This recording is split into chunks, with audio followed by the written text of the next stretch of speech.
आइए इस प्रश्न में अब हम डिविजिबिलिटी ऑफ 24 को सॉल्व करते हैं। हमारा क्वेश्चन है कि इनमें से 4 डिजिट में से कौन सी संख्या जो है जो 24 से डिविजिबल हो जाएगी।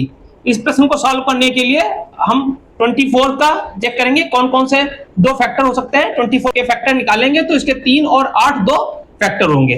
तो ये संख्या में से कोई भी संख्या होगी जो 3 से और 8 से दोनों से डिविजिबल होगी, वही संख्या 24 से डिविजिबल होगी। अब हम 1 बाई 1 चेक करते हैं कौन कौन सी संख्या है 3 और 8 दोनों से डिविजिबल है।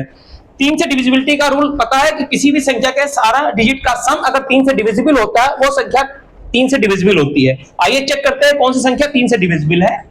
5 2 7 6 13 6 19 27 ये संख्या 3 से डिविजिबल है। ये संख्या 3 से डिविजिबल है। 6 4 10 17 23 ये संख्या 3 से डिविजिबल नहीं है। 2 6 8 9 17 23 ये भी संख्या जो है 3 से डिविजिबल नहीं है क्योंकि इसका सम 31 आ रहा है। 4 9 13 5 18 19 21 ये संख्या भी 3 से डिविजिबल है।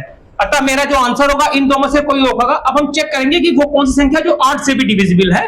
8 से डिविजिबिलिटी का रूल है कि कोई भी संख्या के आखिरी के 3 डिजिट अगर 8 से डिविजिबल होते हैं तो वो संख्या 8 से डिविजिबल होती है। अब हम चेक करते हैं इसमें कौन सी संख्या 8 से डिविजिबल है। 6 6 8 को अगर हम 8 से डिवाइड करेंगे 8 8 64 2 28 ये संख्या 8 से डिविजिबल नहीं है, तो ये आंसर नहीं हो सकता है। हमारा आंसर बी करेक्ट है।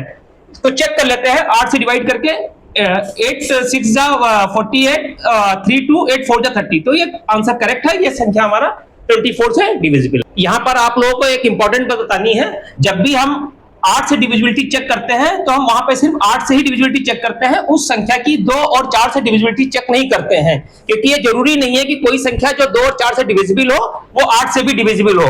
अगर आप यहाँ पे 2 और 4 से डिविजिट चेक करके सवाल लगाएंगे तो सब प्रश्न के गलत होने की संभावना रहती है। आइए इसको एक एग्जाम्पल से समझते हैं। माना कि एक संख्या 36 है, अगर इसको हम 2 से डिवाइड करेंगे तो 2 से डिविजिबल हो जाएगी। अगर इस संख्या को हम 4 से डिवाइड करेंगे तो भी ये डिविजिबल हो जाएगी, लेकिन अगर इस 36 को हम 8 से डिवाइड करेंगे तो ये 8 से डिविजिबल नहीं होगी। अतः आप ये ध्यान रखिएगा कि हमेशा 8 से डिविजिट चेक करना है, उसका 2 और 4 से डिविजिट चेक नहीं करना है।